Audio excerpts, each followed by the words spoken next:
Percevoir le monde à travers l'odorat. Lors d'une conférence printanière organisée à la Ferme Bleue à Utenhofen, les participants sont invités à échanger sur la manière d'analyser et d'identifier les odeurs. Le problème de l'odorat et des odeurs d'une manière générale, c'est que ce n'est pas quantifiable comme une radiation lumineuse, un son qui a tant de décibels, etc. Il faut qu'on aille piocher dans ce qu'on appelle notre osmothèque, c'est-à-dire la mémoire des parfums, une espèce de bibliothèque de parfums qu'on s'est constituée tout au long de notre vie, et pour réidentifier l'odeur qu'on sent au passage, qui fera d'ailleurs très souvent appel à des souvenirs d'enfance ou autres. La fameuse Madeleine de Proust en est l'exemple le plus flagrant. Inconsciemment d'ailleurs, vous ferez le test, inconsciemment en général on ferme les yeux. Parce que on essaye de faire abstraction de ce qu'il y a autour et on essaye de se rappeler, et vous verrez que c'est une constante, de se rappeler où on a connu cette odeur et comment on peut la cataloguer. Ce travail d'archivage olfactif est parfois difficile, plusieurs facteurs entrent en jeu. Tout d'abord la puissance de la molécule odorante, par exemple celle de la jacinthe ou de la narcisse. Ensuite, le flux, c'est-à-dire si l'odeur est très diluée ou encore la durée, fugace ou au contraire persistante d'une effluve. On s'habitue à une odeur. Alors, on peut s'habituer et puis on peut saturer très rapidement. C'est-à-dire qu'au bout d'un certain moment, on ne la sentira plus. La balade olfactive a ensuite continué vers le monde des parfums et de la parfumerie. Les personnes présentes ont pu ramener les fleurs de leur jardin et voir que, pour chacun, les odeurs ressenties sont perçues différemment. Pierre et les membres de l'Herbe Folle à Grisbach vous accueillent dès la rentrée le 22 septembre pour un atelier compostage et lasagne végétale et le 7 octobre pour une bourse aux plantes d'automne. Le tabac est la première cause de mortalité en France. Depuis quelques années, la Ligue contre le cancer a lancé une opération pour y remédier. De nombreux espaces sans tabac sont mis en place dans les villes et villages, environ 850 actuellement dans le Bas-Rhin, comme ici à Mittelsheim. Inauguré le vendredi 1er juin, 2 panneaux sont installés à côté du parking aux abords de l'école. Lorsqu'on attend les enfants, il y a des parents qui ne peuvent pas se passer de fumer. Et ça, on voudrait au moins l'éviter. Notre devoir, je pense, et les élus sont vraiment conscients et participent à cette action, de dire protégeons nos enfants et faisons en sorte qu'ils ne soient pas victimes du tabac et surtout victimes du tabac passif qui est aussi une chose très très importante.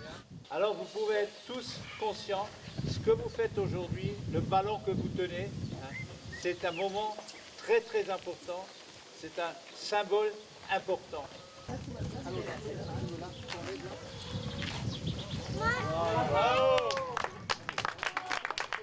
Ces panneaux sont disposés sur les aires de jeu et proches des écoles. Il reste environ 150 communes à visiter, comme Gundershofen et Gumbrechtshofen, pour atteindre l'objectif souhaité par le président, 1000 espaces, un grand pas pour la dénormalisation du tabac. Durant l'année, les 8 enfants et 14 adolescents de l'atelier théâtre de Niederbronn-les-Bains ont préparé 2 pièces policières, Le sac mystérieux et TV Réalité. Sous la direction de Jacques Chauveau, ils ont travaillé leur jeu d'acteur. L'année se découpe en 3 temps. On commence en septembre, de septembre en décembre. On fait essentiellement ce qu'on a déjà fait de la formation de comédien. C'était une horreur, chaque mardi on était martyrisés par... Avec un fouet. Tu travailles la nuit, tu dors quand on se lève, tu pars quand on dort, tu te fais exploiter. Oh là toutou, j'ai pas pu aller à l'école moi. Des exercices qui leur servent dans la vie où l'oral tient une place importante. Le théâtre, ça améliore la concentration, le ton de la voix et on parle plus fort et on articule mieux. Moi, ça m'a beaucoup aidé dans les cours à être plus concentrée et plus active dans le cours, alors qu'avant, j'étais active mais un peu moins. Du coup, moi, je voulais dire que ça fait la 3e année que je fais du théâtre et pour mon brevet, ça m'a vraiment aidé à l'oral, je me sentais plus à l'aise et j'avais pas peur, j'avais pas de trac ou quoi que ce soit. Comme vous le savez, vous allez assister à notre émission en direct, Une volonté, un destin.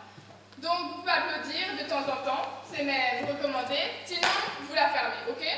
Donc, si vous voulez vous moucher ou tousser ou même vous étrangler avec votre popcorn, c'est maintenant. C'est qui l'invité aujourd'hui? Un politicien. Mais qui ça? Bah, je ne sais plus.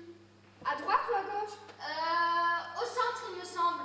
Mais bon, maintenant, la droite, la gauche. Mais je te parle des fauteuils en boutique. Tu vois que ça soit à droite ou à gauche, ton centriste. Mais c'est ça le problème avec les centristes. On ne sait jamais d'avance de quel côté ils vont siéger. Les cours portent leurs fruits. La pièce, jouée par les adolescents, est écrite pour les adultes. Mais ils ont su déclamer les tirades comme des grands. Quelques petites tirades qui ont été modifiées, qui ont été qu'on n'a pas forcément, avec le stress, on les a pas forcément dites comme c'était prévu, mais ça n'a pas changé grand-chose à l'histoire. Le spectacle, c'était mieux que les mises en scène qu'on avait fait précédemment. Et on s'est donné à fond. Et je trouve qu'on l'a hyper bien fait. C'est comme au théâtre, on ne peut pas se barrer avant la fin de la représentation. La 5e saison des ateliers de théâtre reprend en septembre. La troupe est motivée. Elle invite de nouveaux camarades à les rejoindre. Comme d'habitude, commissaire? On ne change pas une équipe qui gagne. 3, 2, 1, générique! Début des matchs. Le 19e tournoi de badminton des Vosges du Nord affiche complet. 36 équipes sont venues s'affronter au gymnase de Reichshofen. Des matchs de poule de 10 minutes, puis une phase finale pour désigner les vainqueurs du tournoi réservé aux amateurs. Alors il y a des gens qui jouent dans des clubs, mais c'est des clubs loisirs, donc en fait qui ne jouent pas du tout en compétition, ça c'est interdit pour l'inscription. Mais il y a des gens qui jouent et qui viennent d'assez loin, il y a des gens qui viennent de Lorraine aussi et du Haut-Rhin. C'est des joueurs qui ne sont pas licenciés, qui pour la plupart ne savent pas jouer au badminton, donc c'est vraiment une journée promotionnelle pour faire découvrir le badminton et pour donner envie aux gens de venir jouer en septembre. Les habitués et ceux qui se sont entraînés quelques jours auparavant ont plus de chances que ceux qui découvrent le tournoi.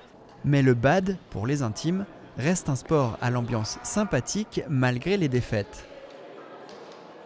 Ouais, première année, première fois qu'on est ici, ouais. Oui, bon, on peut découvrir un peu le sport, mais je sais pas, on verra à la fin de la journée. Quoi, on a 5 défaites, 5 matchs, 5 défaites.